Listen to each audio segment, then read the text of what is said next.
Movie के start में हमें मिस्टर मॉलिंस नाम के आदमी को दिखाया जाता है और हमें बताया जाता है कि मिस्टर मॉलिंस डॉल्स बनाने का काम किया करते थे। एक दिन जब वो अपने घर पर बैठे डॉल्स बना रहे थे, तभी उनको अपने डोर के नीचे एक नोट मिलता है जिसमें लिखा हुआ था फाइंड मी, और वो नोट को उठाते हैं और पढ़ने लगते हैं। वो थोड़ा सा आगे चलते हैं तो उन्हें दूसरा नोट मिलता है जिसमें लिखा हुआ था क्लोजर। ये नोट किसी और ने नहीं बल्कि मिस्टर मॉलिंस की बेटी ने लिखे थे। मिस्टर मॉलिंस की बेटी का नाम एनाबेल था। मिस्टर मॉलिंस अपनी बेटी से बहुत ज्यादा प्यार करते थे। वो किसी भी कीमत पर अपनी बेटी को खोना नहीं चाहते थे, मगर किस्मत को कौन टाल सकता है। नेक्स्ट डे हम देखते हैं कि इनकी फैमिली चर्च से वापस आ रही थी और तभी इनकी गाड़ी का टायर पंचर हो जाता है। मिस्टर मॉलिंस अपनी गाड़ी को ठीक कर रहे थे। इसी दौरान एनाबेल रोड पर चली जाती है और तभी एक गाड़ी आकर एनाबेल को हिट करती है, जिसकी वजह से वहीं पर उसकी डेथ हो जाती है।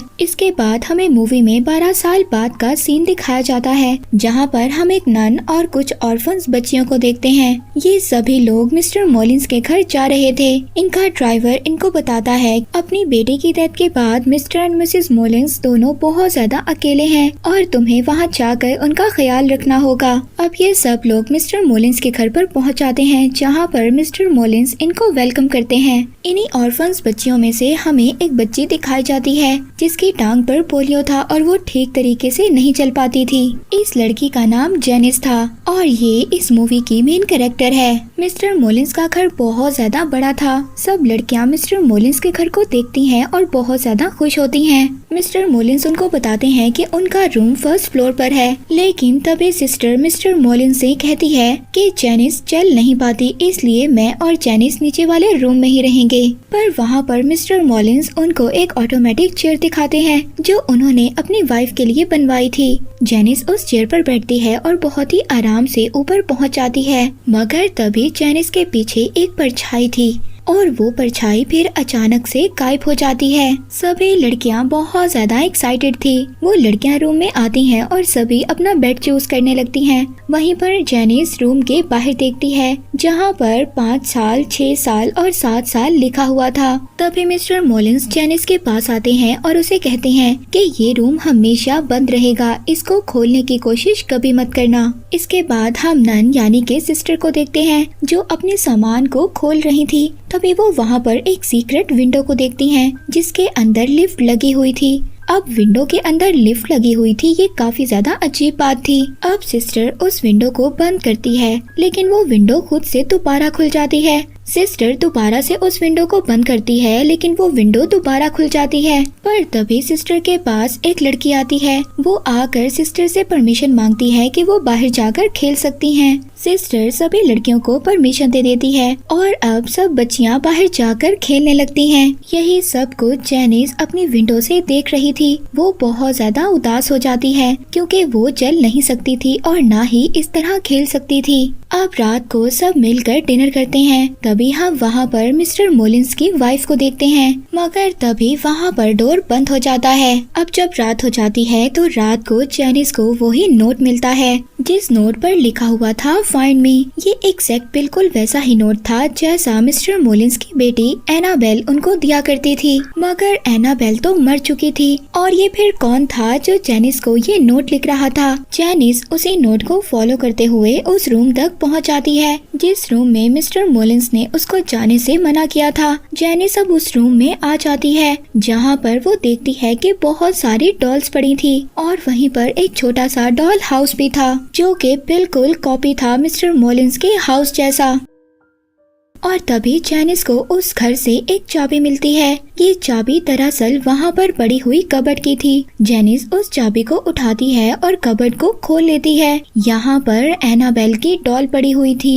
ये डॉल दिखने में बहुत ज्यादा हॉरर थी, मगर जेनिस उस डॉल को देखती है और कबर्ड बंद कर देती है, लेकिन वो कबर्ड दोबारा से खुल जाती है। जेनिस दोबारा उस कबर्ड को बंद करती है, लेकिन वो कबर्ड फिर दोबारा से खुल जाती है। ऐसा लग रहा था कि एनाबेल उसको अपने पास बुला रही है। अब जेनिस उस डॉल पर एक कपड़ा डाल देती है, मगर जेनिस जब विंडो से बाहर देख रही थी तो मिस्टर मॉलिंस उसको देख लेते हैं। और अब जब जैनिस वहाँ से मिस्टर मॉलिंस को देखकर जाने वाली थी, जब वो पीछे मुड़ती है तो देखती है कि डॉल चल रही थी। जैनिस के पास वो डॉल चल कर आती है और अचानक से गायब हो जाती है। जैनिस उस डॉल को देखकर बहुत ज्यादा डर जाती है, घबरा जाती है। उसको कुछ भी समझ नहीं आ रहा था कि उसके साथ क्या हो रहा है। वो जल्दी से भागती है और भागकर अपने रूम में आकर छुप जाती है। इसके बाद मिस्टर मॉलिंस भी उसको नहीं देख पाते। नेक्स्ट डे हम देखते हैं कि सब लड़कियां बाहर खेल रही थी, मगर जैनिस सिस्टर को कन्फ्रंट करती है कि वो रात को उसी रूम में गई थी जहां पर मिस्टर मॉलिंस ने उसको जाने से मना किया था। सिस्टर जैनिस को समझाती है कि हम मिस्टर मॉलिंस के घर पर रहते हैं और हमें उनके सभी रूल्स को फॉलो करना होगा। इसके बाद हम इन ऑर्फन बच्चियों में से सबसे छोटी बच्ची को देखते हैं। वो खेलते हुए सीढ़ियों के बेसमेंट में छुपने के लिए चली जाती है, जहाँ पर उसको वो ही एनाबेल डॉल मिलती है। वो डॉल को घूर कर देखती है, मगर तभी कोई साया उसकी तरफ बढ़ता है और वो डॉल अचानक से गायब हो जाती है। वो बच्ची बहुत ज्यादा डर जाती है और डर कर बेसमेंट से बाहर गिर जाती है। वहाँ पर सभी लड़कियाँ उसको देखकर उसका मजाक बनाती हैं, मगर तभी मिस्टर मॉलिंस अब वो सीक्रेट विंडो को बंद कर देते हैं ताकि वहाँ पर कोई और ना जाए।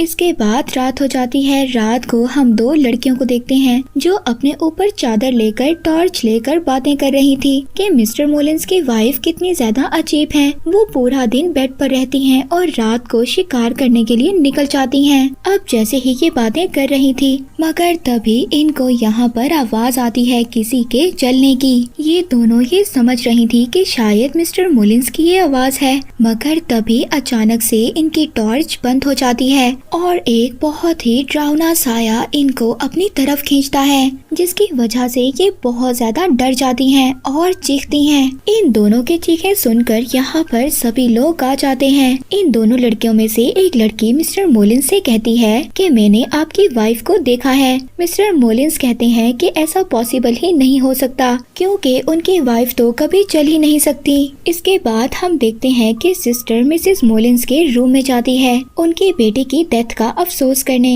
यहाँ पर हम मिसेस मॉलिंस को पहली बार देखते हैं। वो हमेशा मास्क पहनकर रखती थी। वो ऐसा क्यों करती थी ये बात हमें आगे जाकर पता चलेगी। और हम देखते हैं कि ये सारी बातें जैनिस बाहर खड़ी सुन रही थी। जैनिस वहीं पर एनाबेल और उसकी डॉल की पिक्चर को देखती है और उसको उतार कर वो अपने पास रख लेती है। इसके बाद रात को दोबारा से जैनिस उसी रूम में जाती है, मगर इस बार उसके साथ वो छोटी बच्ची भी होती है। वहाँ पर वो छोटी बच्ची उस एनाबेल की डॉल पर कोई टॉय फेंकती है, जिससे वो डॉल उसको बहुत ज्यादा गुस्से से देखती है। वो छोटी बच्ची लिंडा ये सब कुछ देखकर बहुत ज्यादा डर जाती है और वहाँ से चली जाती है, लेकिन जैनिस अभी भी इसी रूम में थी। जैनिस को वहाँ पर एनाबेल नजर आती है। ये एनाबेल नहीं, ये एनाबेल की सोल थी जो एक मिरर की तरफ देख रही थी। जैनिस एनाबेल से कहती है कि बताओ तुम्हें क्या चाहिए, मैं तुम्हारी मदद कर सकती हूँ, बताओ मुझे क्या चाहिए। और अब जैसे ही जैनिस की बातें एनाबेल सुनती है, एनाबेल पीछे मुड़ती है और मुड़कर बोलती है। उसका फेस पूरी तरह से खराब था। वो अजीब सी हॉरर सी सोल में बदल गई थी। वो जैनिस से कहती है कि मुझे तुम्हारी आत्मा चाहिए। जैनिस बहुत ज्यादा डर जाती है। वो यहाँ से भागने की कोशिश करती है। वो अपनी उसी ऑटोमेटिक चेयर पर बैठती है और नीचे जाने लगती है, मगर वो चेयर दोबारा से ऊपर आ जाती है और अब वो शैतान जैनिस को ऊपर से नीचे फेंक देता है।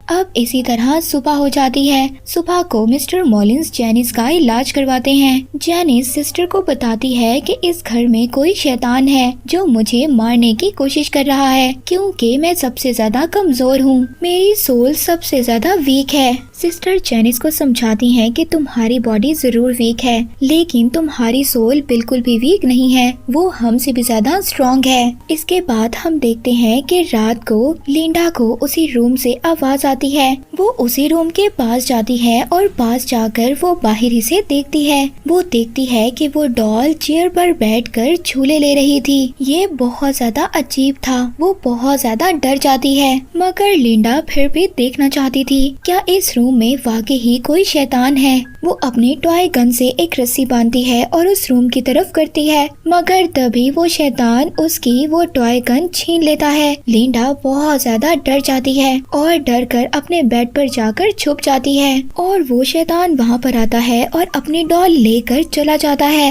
नेक्स्ट मॉर्निंग एक और अजीब सी बात होती है। सिस्टर एनाबेल को बाहर लेकर घूमने जाती है, मगर तभी वो सिस्टर अचानक से शैतान में बदल जाती है और वो जेनिस को ले जाकर एक स्टोर रूम में फेंक देती है और वहाँ पर बंद कर देती है। जेनिस को वहाँ पर एनाबेल नजर आती है। एनाबेल जेनिस के अंदर अपना सारा खून फेंक देती है, यानी कि जो स्पिरिट अभी तक एनाबेल की शक्ल में नजर आ रही थी वो अब जेनिस के अंदर जा चुकी थी। सभी लोग जेनिस की जब चीखें सुनते हैं तो वहाँ पर आ जाते हैं, मगर जेनिस सबको ये दिखा रही थी कि वो बिल्कुल नॉर्मल है, क्योंकि अब वो शैतान जेनिस के अंदर जा चुका था। नेक्स्ट डे मिस्टर मोलिन्स लिंडा के पास आते हैं। लिंडा मिस्टर मोलिन्स को सब कुछ सच सच बता देती है कि आपके मना करने के बावजूद जेनिस उस रूम में गई थी और उसने वहाँ से डॉल भी ले ली थी। ये सब बातें सुनकर मिस्टर मोलिन्स को बहुत ज्यादा गुस्सा आता है और वो घबरा भी जाते हैं। वो जल्दी से घर के अंदर जाते हैं, जहाँ पर जाकर वो देखते हैं वो डॉल चेयर पर बैठी थी और साथ ही वहाँ पर उनको अब एक नोट भी मिलता है जिसमें लिखा हुआ था कि डैडी मैंने आपको ढूंढ लिया है। पर तभी वहाँ पर मिस्टर मोलिन्स को जेनिस भी नजर आती है। मिस्टर मोलिन्स जेनिस से पूछते हैं कि मैंने तुम्हें मना किया था उस रूम में नहीं जाना, मगर तभी जेनिस अंधेरे में जाकर गायब हो जाती है और उसकी बॉडी से कोई अजीब सी चीज बाहर आती है। ये वही शैतान था जो जेनिस के अंदर था। मिस्टर मोलिन्स उसकी तरफ क्रॉस का साइन करते हैं, मगर अब वो शैतान एक एक कर मिस्टर मोलिन्स की फिंगर्स को तोड़ देता है और इसके बाद मिस्टर मोलिन्स को भी मार देता है। बेचारे मिस्टर मोलिन्स की भी अब डेथ हो गई थी। सिस्टर जल्दी से जब मिस्टर मोलिन्स की चीख को सुनती है तो अंदर आती है। वो आकर देखती है कि मिस्टर मोलिन्स की बॉडी अजीब सी हालत में पड़ी थी। ऐसा लग रहा था कि उस शैतान ने मिस्टर मोलिन्स की बॉडी का सारा खून चूस लिया है। अब ये इंसिडेंट देखकर सब लड़कियां बहुत ज्यादा डर जाती हैं। लिंडा अब ये डिसाइड करती है कि ये डॉल को फेंक देगी। ये उसी रात उस डॉल को पास कुएं में फेंकने जाती है, मगर सिस्टर उसको जाते हुए देख लेती है। लिंडा उस डॉल को फेंक कर नीचे झुककर देख रही थी, मगर तभी कोई अचानक से चीज उसको अपनी तरफ खींच रही थी। मगर यहाँ पर लिंडा की किस्मत अच्छी थी। सिस्टर आती है और उसको बचा लेती है। लिंडा और सिस्टर दोनों भागकर घर के अंदर आती हैं, जहाँ पर वो देखती हैं कि जेनिस गायब थी और डॉल बेड पर पड़ी हुई थी। सिस्टर को कुछ भी समझ नहीं आ रहा था कि इस घर में क्या हो रहा है। सिस्टर मिसेस मोलिन्स के पास जाती है और जाकर पूछती है कि इस घर में क्या है, ये सब कुछ क्या हो रहा है, क्या इस घर में कोई ब्लैक पावर है जो सबको मार रही है। यहाँ पर सच्चाई पता चलती है। मिसेस मोलिन्स बताती हैं कि उनकी बेटी की डेथ के बाद वो दोनों बहुत ज्यादा अकेले हो गए थे, इसीलिए उन्होंने फैसला किया कि वो अपनी बेटी को वापस लाएंगे। इसके लिए उन्हें चाहे कुछ भी करना पड़े, लेकिन ये नुकसान इतना ज्यादा बड़ा होगा उन्होंने कभी भी नहीं सोचा था।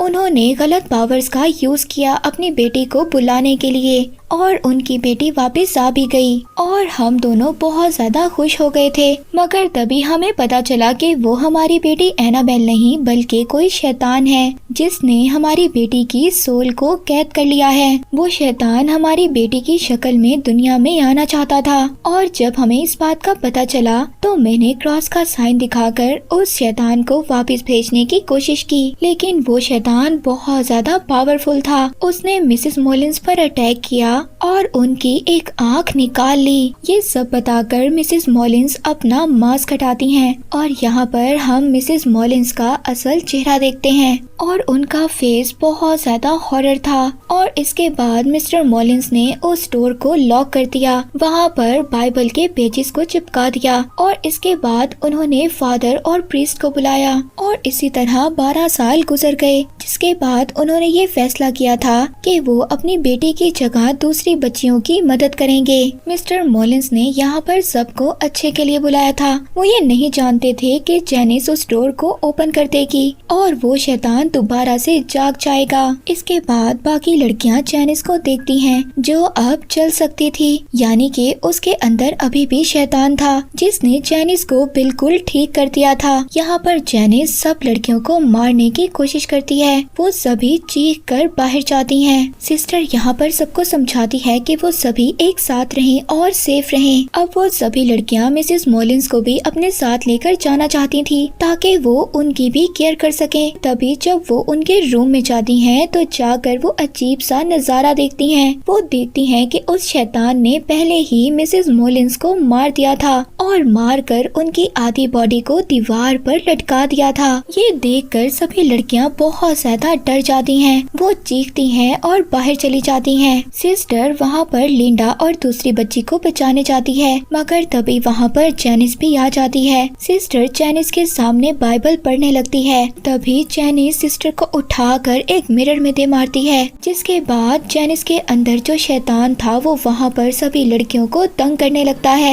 इन्हीं में से एक लड़की कॉटेज में जाकर छुप जाती है। तभी वहाँ पर शैतान उसको मारने की कोशिश करता है। दूसरी तरफ लिंडा जैनिस से बचने की कोशिश कर रही थी। जैनिस लिंडा के पीछे थी और उसको मारना चाहती थी। लिंडा तभी उस सीक्रेट विंडो को ओपन करती है, जिसमें वो देखती है कि मिसेस मॉलिन्स जो मर चुकी थी मगर अब उनकी बॉडी में जान आ गई थी और वो लिंडा की तरफ आ रही थी। जल्दी से लिंडा उस विंडो को बंद कर देती है। सिस्टर लिंडा को बचाने के लिए आ जाती हैं। जैनिस एक नाइफ से सिस्टर पर स्टैब करती है, जिसके बाद सिस्टर जैनिस को उसी कबर्ड में बंद कर देती है जहाँ पर पहले वो डॉल बंद थी। वो शैतान पूरे घर को हिलाना शुरू कर देता है। वो अपनी पूरी ताकत लगाता है उस कबर्ड से बाहर आने की, मगर वो नहीं आ पाता।